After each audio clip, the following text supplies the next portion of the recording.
தெய்வீக சிந்தனையாக, தெய்வீக செயலாக, தெய்வீக சிறப்பு கொடையாக தெய்வத்தாய் நம்மோடு உள்ளார். தேடி வந்த மக்களின் தேவைகளை எல்லாம் தேவனிடம் மன்றாடி தினமும் தருகின்றார் நம் தெய்வத்தாய். மரியே வாழ்க. இறை இயேசுவில் அன்பார்ந்த சகோதர சகோதரிகளே, இறைவனின் தாயும் நமது தாயும் ஆகிய அன்னை மரியாள் அழகாய் வீற்றிருந்து அற்புதங்களை செய்து வரும் புனித மரியன்னை திருத்தலத்தில் நாம் ஒன்றாக இணைந்திருக்கின்றோம். நம் அனைவரும் வேடி விரும்பும் விண்ணப்பங்கள் அனைத்தையும் தம் திருமகனிடம் பரிந்து பேசி எமக்கு கொடுப்பார் என்ற உறுதியான நம்பிக்கையுடன் நாம் இந்த ஆலயத்தில் ஒன்று இணைந்திருக்கின்றோம். அன்பார்ந்தவர்களே, இன்று மரியாள் திருத்துவத்தின் குடும்பத்தில் ஒன்றிணைந்திருக்கின்றார் என்ற தலைப்பின் அடிப்படையில் நாம் தியானிக்க உங்கள் அனைவரையும் அழைக்கின்றேன். அன்பார்ந்தவர்களே, படைப்பரவான தந்தை, மீட்பரான மகன், அர்ச்சிப்பவரான ஆவியானவர் மூவரும் ஒன்றாக இணைந்திருக்கின்ற குடும்பம்தான் திருத்துவ குடும்பம். இந்த திருத்துவ குடும்பத்தில் அன்னை மரியாள் முழுமையாக ஒன்றிணைந்திருக்கின்றார் என்று சொன்னால் அது மிகையாகாது. அன்பார்ந்தவர்களே, இரண்டாம் வத்திக்கான் ஒரு முக்கியமான ஒரு ஆவணம், லூமன் ஜென்சியும் எண் 53 நாம் வாசிக்கின்றோம்.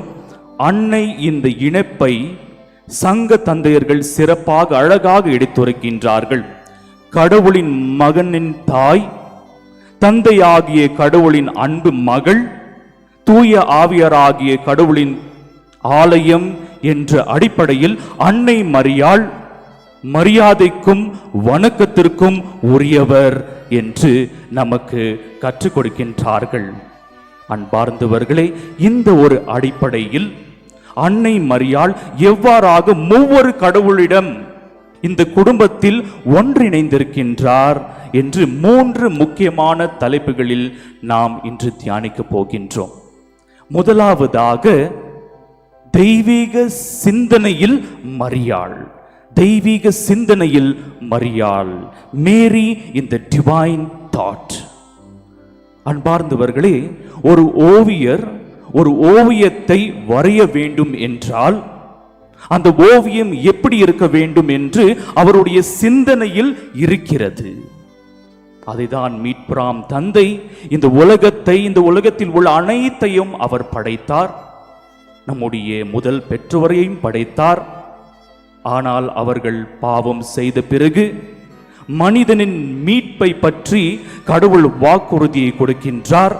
அப்போது அன்னை மரியாள் கடவுளின் மனதில், சிந்தனையில் இருக்கிறதை நாம் பார்க்க முடிகின்றது. தொடக்க நூல் 3ஆம் அதிகாரம் 15வது வசனத்தில் நாம் வாசிக்கின்றோம். உனக்கும் பெண்ணுக்கும், உன் வித்துக்கும் அவள் வித்துக்கும் பகையை உண்டாக்குவேன், அவள் வித்து உன் தலையை காயப்படுத்தும் என்று நாம் வாசிக்கின்றோம். அன்பார்ந்தவர்களே, யார் இந்த பெண்? மரியாள். இறை மகன் தாயாக இருக்குமாறு விண்ணக தந்தை அவரை முன்பே முன்குறித்து வைத்தார்.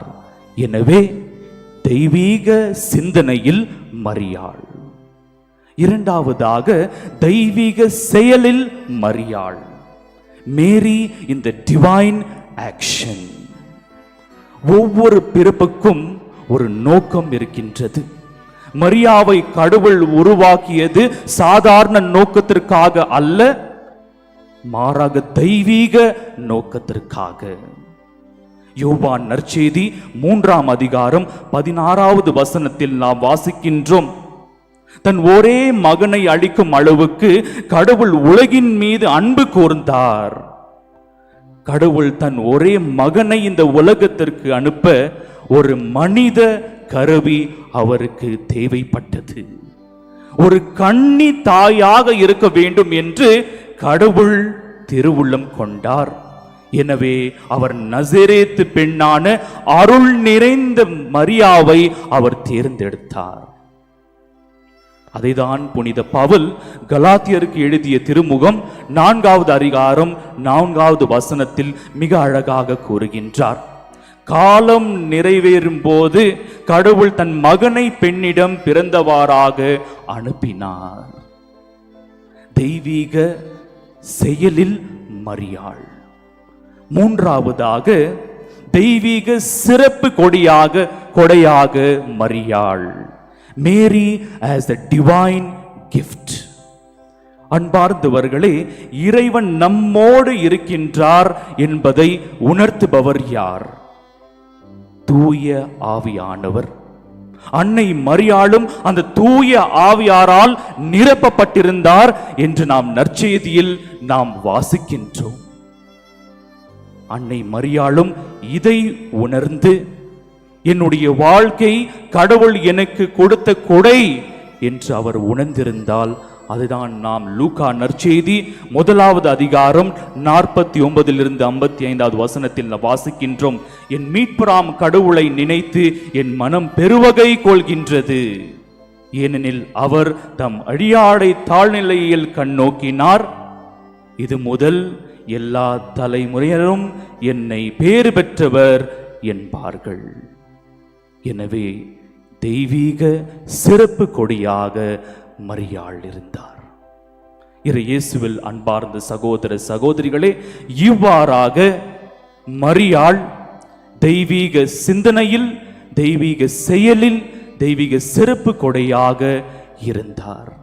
அன்பார்ந்தவர்களே, நாமும் அன்னை மரியாளை போல திருத்துவ குடும்பத்தில் ஒன்று இணைக்க வேண்டும் என்றுதான் கடவுள் விரும்புகின்றார். அந்த அழைப்பை தான் நாமும் பெற்றிருக்கின்றோம். நம்முடைய திருமுழுக்கின் வழியாக நாம் ஒவ்வொருவரும் கடவுளோடு இணைந்திருக்கின்றோம். கடவுளின் பிள்ளையாக நாம் தேர்ந்தெடுக்கப்பட்டிருக்கின்றோம். ஆனால் நாம் எவ்வாறாக கடவுளின் சிந்தனைக்கு ஏற்ப, கடவுளின் செயலுக்கு ஏற்ப நம் வாழ்க்கை கடவுள் தந்த கொடையாக ஏற்றுக்கொண்டு நாம் வாழ்ந்து கொண்டிருக்கின்றோம் என்று நாம் சிந்திக்க வேண்டும். அன்பார்ந்தவர்களே, கடவுளுடைய சிந்தனை என்னவாக இருக்கின்றது? நாம் எப்போதும் தூய்மை மிக்க வாழ்க்கையின் வழியாக அவருடைய செயலுக்கு ஈடுபட்டு நாம் ஒத்துழைக்க வேண்டும் என்று. அது நாம் எப்படி செய்வது? நம் அன்றாட வாழ்க்கையில் முதலாவதாக நம்முடைய ஜெப வாழ்க்கையின் வழியாக. ஜெபம் என்று நாம் சொல்லும் பொழுது கடவுளின் வார்த்தைக்கு நாம் செவி சாய்த்து அவருடைய அழைப்பை ஏற்று நம்முடைய இதயத்தை கடவுளோடு இதயத்தின் இணைத்து ஜெபிப்பதுதான் உண்மையான ஜெபம். அதுதான் புனித ஜான் ஹென்றி நியூமன் லத்தீனில் மிக அழகாக கூறுகின்றார். கோர் அத் கோர் லாக்வித்தூர் என்று, ஹார்ட் டு ஹார்ட் கான்வர்சேஷன். இதயம் இன்னொரு இதயத்தோடு பேசுவது உண்மையான ஜெபம். அதைதான் அன்னை மரியாள் தன் வாழ்வில் செய்தாள். இரண்டாவதாக தியாகம் நிறைந்த வாழ்க்கை. தியாகம் நிறைந்த வாழ்க்கை. நம்மளுடைய சுயநலத்தை விட்டு கடவுளுடைய திருவுள்ளத்தை என் வாழ்க்கையில் ஏற்றுக்கொண்டு அவருக்கு நான் என்னுடைய சமயத்தை கொடுப்பது, என்னுடைய குடும்பத்தில் உள்ள அனைவரும் ஏற்றுக்கொண்டு விட்டு கொடுத்து நான் வாழ்வதுதான் தியாகம் நிறைந்த வாழ்க்கை. அன்னை மரியாள் இந்த மண்ணுலகில் வாழும்போது ஒரு தியாகம் நிறைந்த வாழ்க்கையாக அவர் வாழ்ந்தார். தியாகம் நிறைந்த வாழ்க்கை. மூன்றாவதாக அன்பும் இரக்கமும் நிறைந்த வாழ்க்கை. நம் வாழ்க்கை அன்பும் இரக்கமும் நிறைந்த வாழ்க்கையாக இருக்க வேண்டும். அன்பார்ந்தவர்களே, நாம் எவ்வாறாக மற்றவர்கள் மீது நாம் அன்பு செய்கின்றோமோ, இரக்கத்துடன் மற்றவர்களை மன்னித்து நம் வாழ்வில் நாம் ஏற்றுக்கொள்கின்றோமோ, அவ்வாறாக நாம் கடவுளை நாம் அன்பு செய்கின்றோம். அன்னை மரியாள் கடவுள் மீது அதிகமாக அன்பு கொண்டிருந்தார். அந்த அன்பின் விளைவுதான் கடவுளுடைய திருவுள்ளத்தை அவர் நிறைவேற்றினார். ஆகவே இயேசுவில் அன்பார்ந்த சகோதர சகோதரிகளே, நம்முடைய ஜெப வாழ்க்கையின் வழியாக, தியாகம் நிறைந்த வாழ்க்கையின் வழியாக, அன்பும் இரக்கமும் நிறைந்த வாழ்க்கையின் வழியாக நம் வாழ்க்கையை நாம் வாழும் பொழுது அன்னை மரியாளை போல நாம் தூய திருத்துவத்தின் குடும்பத்தில் நாம் ஒன்றிணைந்து வாழ முடியும். ஆகவே இந்த ஒரு ஆசிருக்காக, இந்த ஒரு அருளுக்காக தொடர்ந்து இந்த திருப்பலியில் நாம் மன்றாடுவோம். தெய்வீக சிந்தனையாக, தெய்வீக செயலாக, தெய்வீக சிறப்பு கொடையாக தெய்வத்தாய் நம்மோடு இருக்கின்றார். மரியே வாழ்க.